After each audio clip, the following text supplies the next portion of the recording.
I just finished this 698-page monster by staying up way too late last night. Lord of Chaos is the 6th book in the Wheel of Time, getting close to halfway. I want to start with one of the things that I think sets this book apart so far. First though, spoiler warning. I'm talking about all the things that I think are interesting, including the ending, so you'll want to have read this. Anyway, I'm starting with the formation of the Black Tower. I feel like it's kind of about time. You know that lost symbol of the Aes Sedai, basically the yin-yang, the black and the white symbol, representing the two sides of the source. Saidin, Saidar, the male and the female half. Rand decides to set up his own group of magic users, not necessarily to rival the White Tower, not necessarily to challenge it, although he's prepared for that if it becomes necessary. Almost more just so he can have a group that he's in charge of, that he can have control over and direct, because he's not going to get that from the women. In the distant past of this world, the male and the female Aes Sedai were one group. Two halves, two sides of the same coin, whatever. They worked together. They say some of the most powerful magic happened when male and female magic users worked together. But then, you know, the taint, men go mad, women Aes Sedai go hunting down the men, still them. Because of that, only the female Aes Sedai survived, and they have forged themselves into what they are now. In the White Tower, their society of magic users has been how it is now for generations. Hundreds, thousands, I think thousands of years at this point. They are very well established, but they are also culling the human population.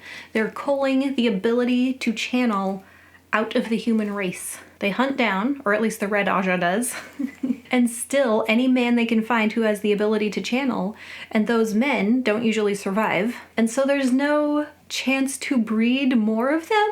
They're finding fewer and fewer girls to even train because of this, and eventually there just may be none. Just like those women Aes Sedai had to forge themselves into something new, into what they have become, now Rand is starting to do the same with the men, but he's also really pessimistic about it because he knows that he can't actually build a rival tower. Every man who can channel has a clock on them. Eventually they will go mad or die or be captured or killed or whatever. There is no future for a tower of men.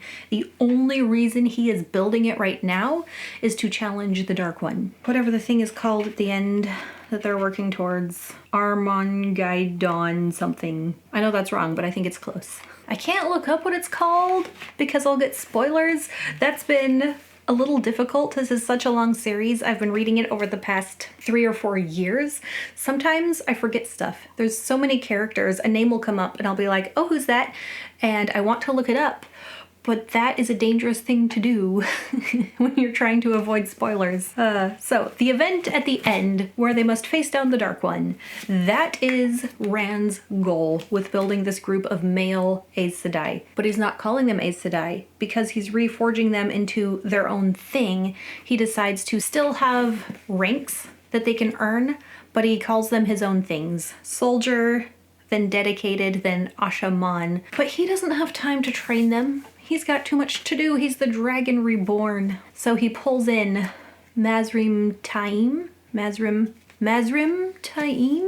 a previous false dragon, but an experienced male channeler. Someone who knows enough already who can teach others. And he seems to be doing a really good job. That's one of the differences I see between the way he's treating his magic users versus the way the White Tower treats the girls. Partly because they're preparing for war. They're not preparing for a time of peace. They don't have a long time to train. They have a short little bit. And so there is no mundane doing chores to build character and teach them their place. Mazrim expects every one of those men to do everything with the power. And it's working. They're learning fast, but I expect some trouble from Mazrim Taim. He was there before Rand. He's older than Rand. He's more experienced, and he is the one training the Ashaman, the male channelers. I could easily see him feeling like these new male channelers belong to him. He's putting in all the work in the name of the dragon, but also I feel like he could very easily take them and use them for his own plan or at least threaten to. I don't know if he'd be able to. I don't know if the men's loyalty would be to him or to Rand, but I could see there being some trouble down the line. Also, is there going to be one of these future books that I haven't read yet that's like the two towers? I could see a point where the two towers have to come against each other or decide to work together. And there's also the White Tower is split. They have two Amerlins at this point. That is one of those plot threads that is going to have to be solved, or at least continued, before we get to the end. Oh, and I did get something spoiled. It's almost impossible to get nothing. But one of the things I knew was going to happen eventually was that Egwene would become Amerlin. I didn't know the tower split, and there was some foreshadowing.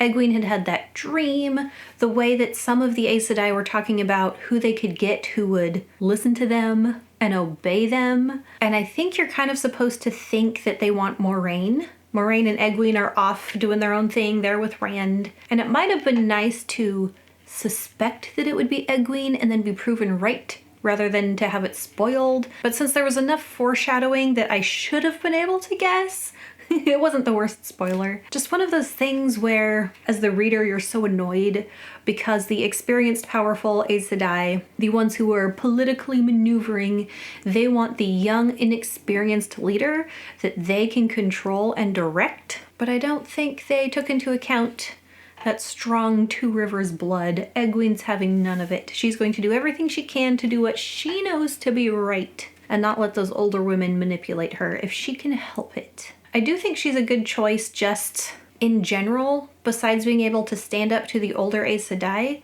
because everyone else who's been raised Aes Sedai already has been there for so long that Rand, the Dragon Reborn, all the stuff that's happening in the world, all the culmination of these events are something new, and they all have this long history behind them where they're like, this new threat, we must take care of it, we who know what we're doing must control it. Whereas Egwene came into her power at about the same time as Rand, so everything is very current and real life right now to her. Like, this is what she's Amerlin for, is to deal with the threat of the end of the world. Ooh, I want to talk about Nynaeve. Nynaeve had an interesting journey in the book before this, book 5, a lot of self-doubt. And in this one, I feel like she's really angry at herself for not being able to progress. She's always been good at the things she needed to be good at. And she's just kind of like in Hulk mode. Anger is her power. She's come to rely on using the anger. She has these little tricks to make herself angry. And at this point, after having been a novice and accepted for long enough and having to rely on that anger for long enough, I feel like it's become her crutch. She's internalized the idea that she can't channel unless angry. And it's one of those things, it's like when you believe it, it becomes real. If she believes she can't channel, then she can't. That's part of the reason that they have to trick women with blocks, wilders. That's why they're kind of against taking in wilders, because it's really hard to get them past those blocks that they've internalized. Another reason they don't want to take novices who are too old. Nynaeve was a little older than they would have normally taken. She's 26, and I can remember being a 26-year-old woman, which to me is a younger woman. Nynaeve feels so old and wise and experienced. But it's old enough to really have some of those emotional blocks really firmly in place. But I think the way she's going to get over that block, hopefully, I hope by the next book, don't tell me, by the next book or two, I think the way she gets over her block is going to be through Lan or through someone from the Two Rivers. And I think through book 5 and book 6, she has not been around Lan. They've been separated. She holds him deeply in her heart, wears that necklace every day. And the fact that she doesn't know where he is or if he's safe is a huge stress on her. And she's holding on to that stress. It's something she can't let down. She can't relax while Lan is out there probably in danger with another woman bonded to another Aes Sedai that's not her.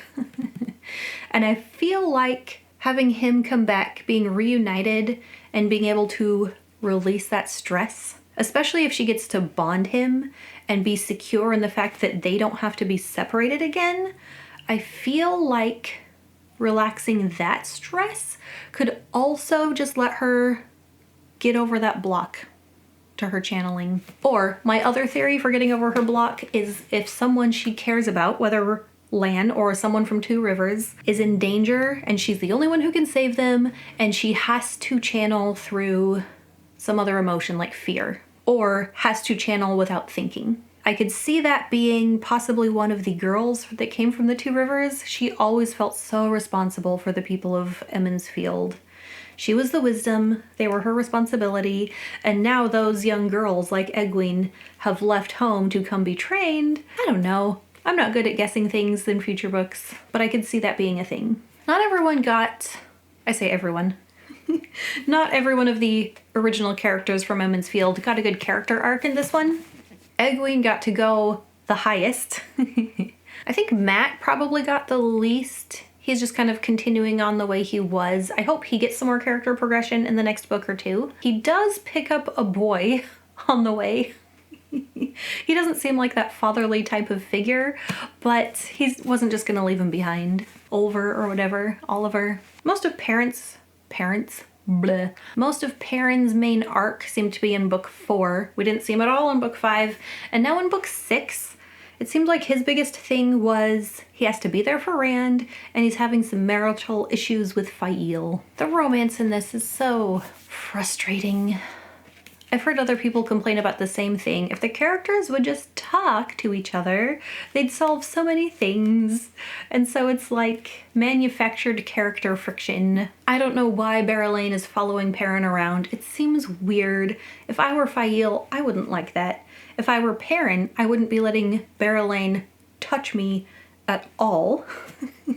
I know Perrin has always felt like he had to try not to hurt people because he's so big and strong. He's learned to become gentle, maybe even a little passive sometimes with women. And I don't know what Fael's deal is. I know she loves Perrin. I don't think she's going to leave him or anything. I don't remember the 2 birds that Min saw in her viewing of Perrin. The falcon and something, and Fael is one of them, and there's another bird somewhere in Perrin's future. I don't know whether to expect that to be Fael and Perrin's child, or what to expect from that. I don't know. And then most of the romance seems to be very shallowly based. I don't see a lot of just natural progression of relationships. It seems like 2 characters think the other one is pretty good looking, and for some reason that means they just love the other person. And somehow Rand has 3 women who just love him. And according to Min's viewing, these 3 women will marry him and be sister wives like the Aiel custom. And what's so great about Rand? Why do they even like him? It's hard to tell. Min's seems to be based on friendship because they spent some time together. Avienda was in forced company with Rand for quite some time, but always acted like she hated him. She was being loyal to Elaine because Elaine loves him, and Elaine likes him for some reason. I don't even know why. Because he's handsome, supposedly. I don't know, it's all just really weird. You don't read The Wheel of Time for the romance.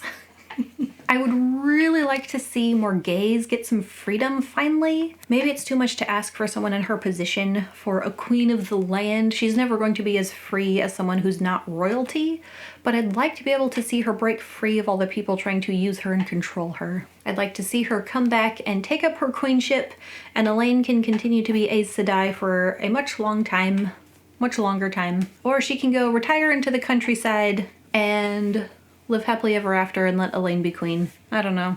There's way too much exposition. Oh man. For me, part of the reason the pacing felt slow in places is because dialogue would be broken up with exposition. Somebody would say something, and then there'd be a couple of paragraphs of just exposition explaining why that character felt that way or what they had been through before to come to this place that where they are, and then the next person would reply, and it made it feel so slow. Not every time. Sometimes the characters just talk and it's nice. Feels like you're getting some character progression in those spots. And I really don't need to know what every character in every scene is wearing. I don't know that it really helps me immerse myself in the scene anymore. There were some plot threads that just stopped, like Elaine and Nynaeve looking for the bowl, and Matt. They ended their last chapter and then we just didn't get back to them. And the book ended.